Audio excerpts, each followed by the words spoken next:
Why, hello everyone.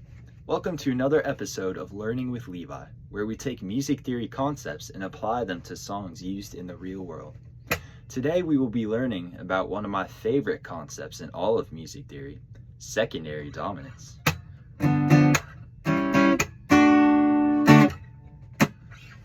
So, secondary dominance can take an old, boring chord progression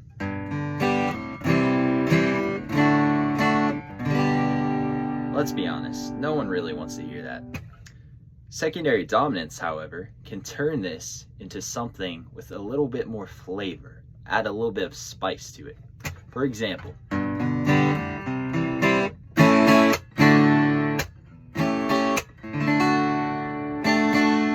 now you may be wondering, Levi, what exactly is a secondary dominant? Why does it sound so cool? And is it in the key?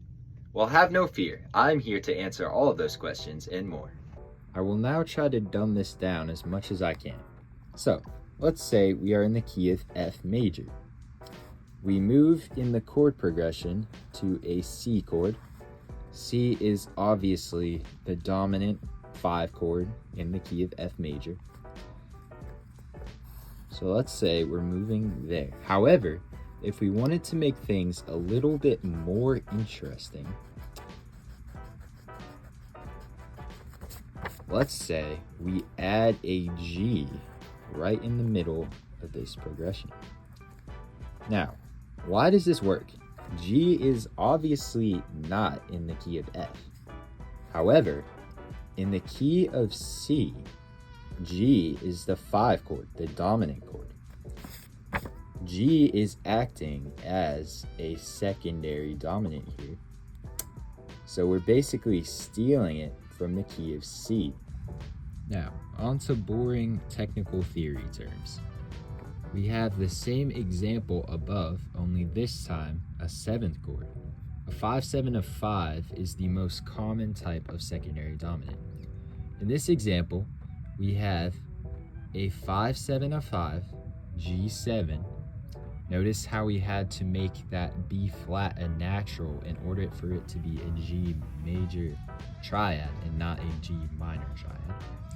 And we are moving to a C chord like in the first example, only this time in second inversion in order to move smoothly. As you can see, this is a 2-7 in the key of F. However, the Roman numerals want to be very informative, tell us exactly what this chord is. So, they basically are telling us that this is a 5-7 chord borrowed from the key of the dominant, the 5 chord, borrowed from the key of C. However, Nashville doesn't really care. So, Nashville numbers, they just say 2-7. That's what it is. That's what you're gonna play. So, just make things very simple. This doesn't only work for the dominant 5 chord. You can do secondary dominance for any chord in the key, secondary dominant for a 6 chord, secondary dominant for a 3 chord. And it's always gonna, Roman numerals are always gonna represent 5-7 of whatever that chord is that it's resolving to. Nashville numbers are always gonna tell you exactly what you're playing. Just know that the chord, the secondary dominant is not in the key. It's a chromatic chord, so you're always going to be changing at least one note in order to make that work. All right, now that that's out of the way, let's analyze a line from a very popular song, I'm sure you all know it, that incorporates secondary dominance. Yesterday, all my troubles seem so far away. All my troubles seem so far away. So here we have a 5-7 of 6 minor.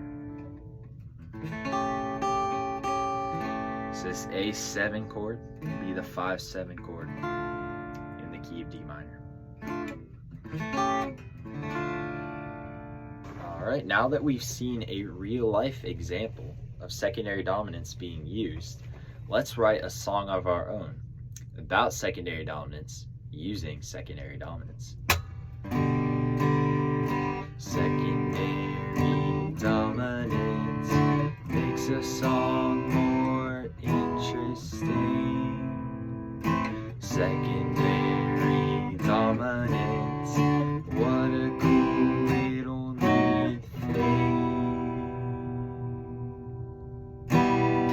As always, thank you guys so much for watching. I really hope you guys enjoyed the lesson, and I really hope that there's something valuable that you can take out of the lesson that you can apply in your own songs. As always, stay curious, and I'll see you in the next one.